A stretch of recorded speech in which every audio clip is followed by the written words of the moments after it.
Hi everybody. I'm doing a recipe by request for my granddaughter. So she requested the recipe for chicken pot pie. And right now I have 2 chicken breasts that I chopped, and they're getting nice and browned here. Okay. And then I'm going to add in about a ½ cup of chopped onion.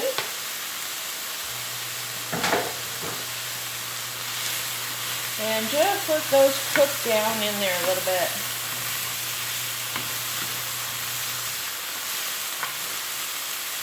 Okay, and I'm going to show you in the pan, you can see how brown that got in the center. Well, we want all that flavor. So I'm going to put about a ½ cup of water in, and you can see what it did there. And that's going to pick up all your flavor from the bottom of your pan. So you can see now all that brown goodness came up off of the pan and back into our chicken, into the flavor. That's what gives you a lot of flavor. Whenever you brown meat, you want to deglaze your pan. Okay, and really that's about cooked. We just want those onions to cook a little bit. Okay, and then I have 1 cup of peas and carrots. They were frozen and I microwaved them. And they're already cooked, and we're going to put that in. Okay.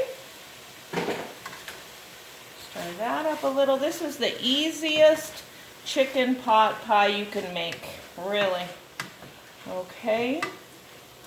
So we got that. Then we have 1 can of cream of chicken soup. The large can. Okay. And we're going to put about a ½ cup of milk. And as you can tell, I'm one of those cooks that I do not measure everything precisely. I've cooked all my life, and I just can put it in. Not too worried about exact measurement. Okay, so that's about what it should look like. Okay, the sauce should not be too thin, and you do need the milk. If you use just the soup, it's too much. It's too salty. Okay, so that's it. We're going to turn our oven off, or our stove off. Our oven is set at 350. And we're going to cook our pie for 45 minutes at 350. So this is our filling. It's already done. Okay. And all I put on the chicken was salt, pepper, and a little Mrs. Dash. So we're just going to put that in our pie crust. Use the already done pie crust. Very, very simple. So I had that in our pie pan. I'm going to take the second one and unroll it and put it on the top.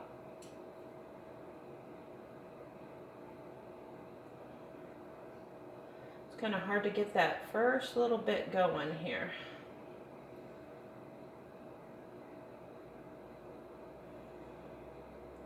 All right, there we go.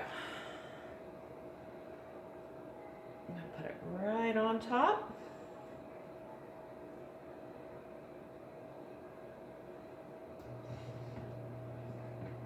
Okay, so we have it like this.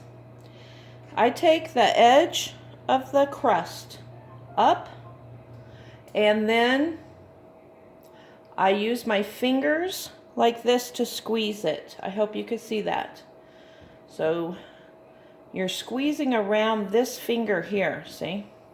Okay?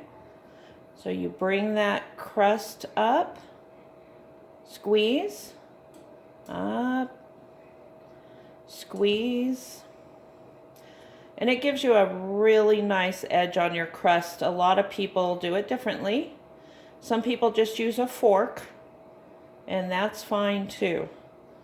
So you just squeeze around your finger, just like that, okay?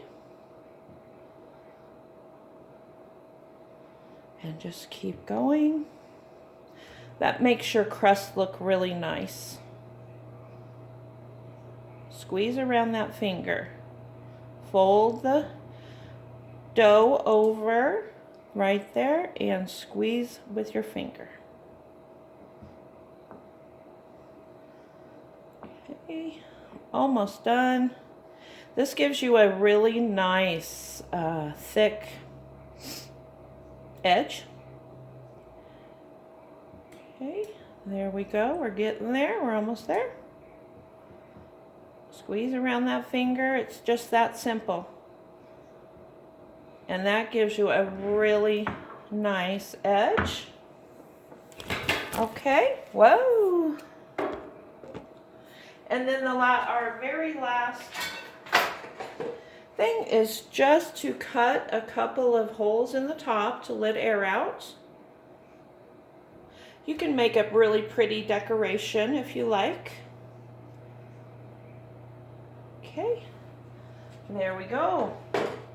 And it's ready to go in the oven for 45 minutes, and then we will do a little reveal when it's all done.